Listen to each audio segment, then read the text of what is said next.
Kesaksian Akhir Abad. Karya W.S. Rendra.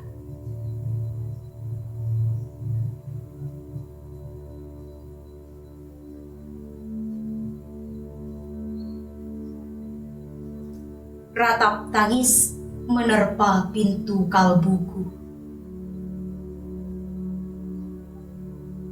Bau anyir darah mengganggu tidur malamku. Oh, tikar tafakur. Oh, bau sungai Tohor yang kotor. Bagaimana aku akan bisa membaca keadaan ini?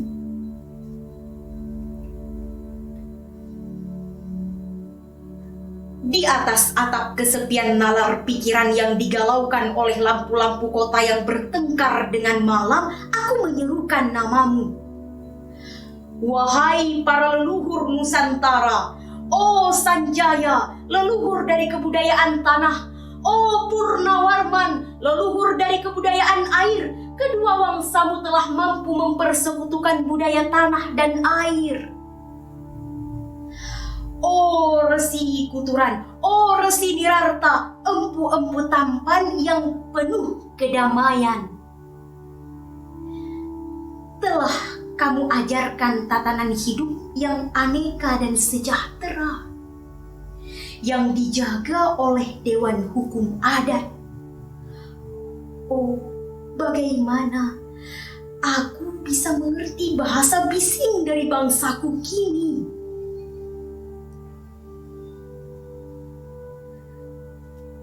Oh Kajau Lalido, bintang cemerlang tanah Ugi, negarawan yang pintar dan bijaksana, telah kamu ajarkan aturan permainan di dalam benturan-benturan keinginan yang berbagai ragam di dalam kehidupan.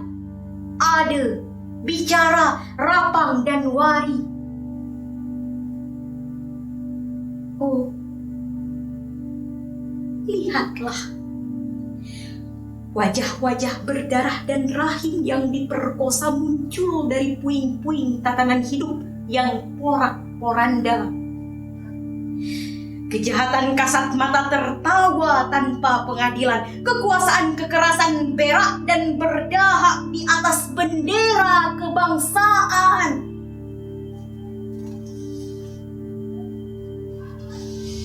Oh, anak cucuku di zaman cybernetik, bagaimana akan kalian baca prasasti dari zaman kami? Apakah kami akan mampu menjadi ilham kesimpulan, ataukah kami justru menjadi sumber masalah di dalam kehidupan?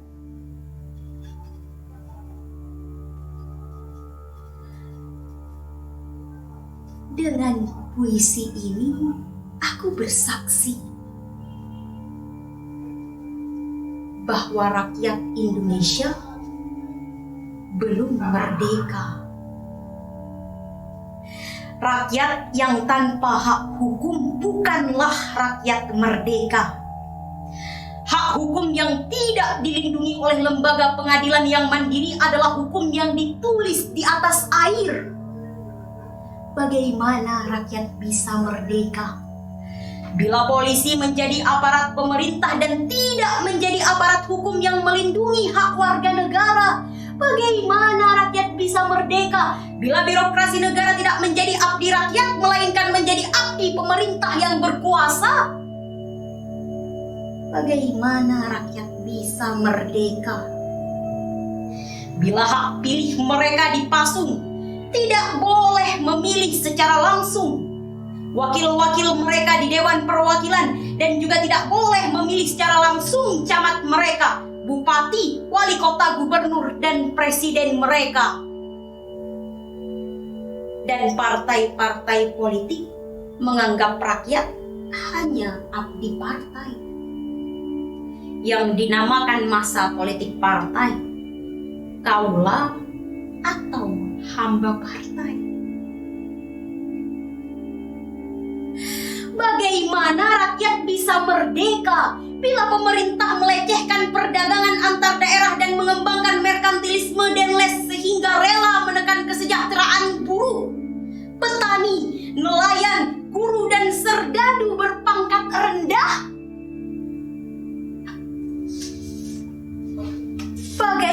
mana rakyat bisa merdeka bila provinsi-provinsi sekadar menjadi tanah jajahan pemerintah pusat? Tidak boleh mengatur ekonominya sendiri, tatanan hidupnya sendiri, dan juga keamanannya sendiri. Ayam, serigala, macan, ataupun gajah, semua peka pada wilayahnya. Setiap orang juga ingin berdaulat di dalam rumah tangganya. Setiap penduduk ingin berdaulat di dalam kampungnya. Dan kehidupan berbangsa tidak perlu merusak daulat kedaerahan. Hasrat berbangsa adalah naluri rakyat untuk menjalin ikatan daya cipta suku yang penuh keanekaan kehidupan dan memaklumkan wilayah pergaulan yang lebih luas untuk merdeka bersama. Tetapi lihatlah selubung kabut saat ini. Penjajahan tatanan uang, penjajahan modal, penjajahan kekerasan senjata, dan penjajahan oleh partai-partai politik masih merajalela di dalam negara.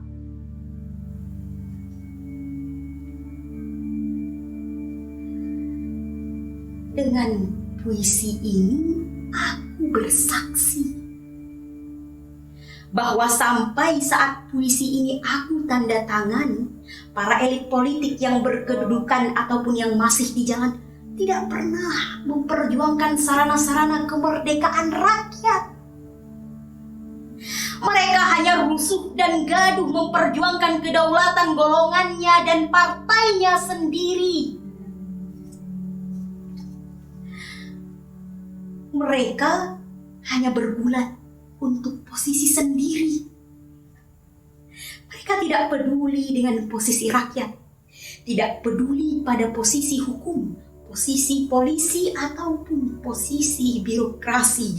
Dengan picik, mereka akan mendaur ulang malapetaka bangsa dan negara yang telah terjadi.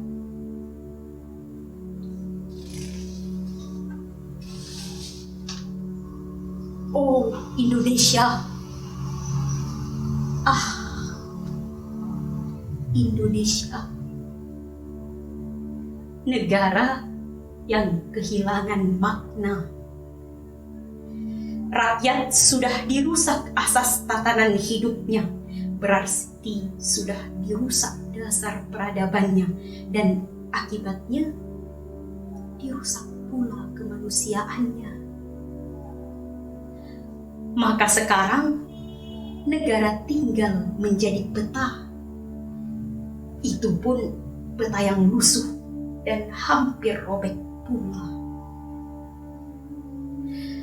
Pendangkalan kehidupan bangsa telah terjadi. Tata nilai rancu, dusta, pencurian, penjarahan, dan kekerasan halal. Manusia sekedar semak belukar yang gampang dikacau dan dibakar.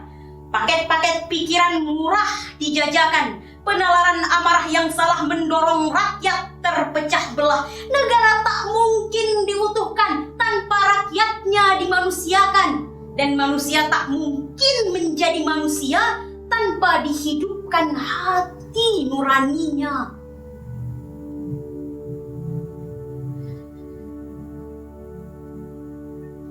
Hati nurani adalah hakim adil untuk diri kita sendiri.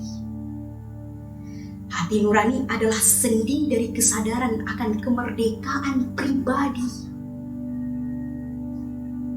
Dengan puisi ini, aku bersaksi bahwa hati nurani itu meski dibakar tidak bisa menjadi abu.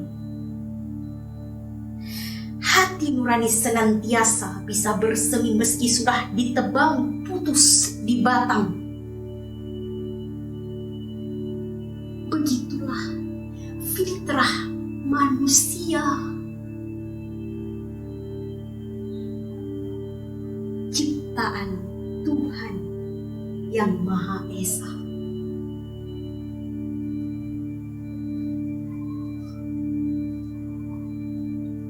Candi Ceto, 31 Desember 1999.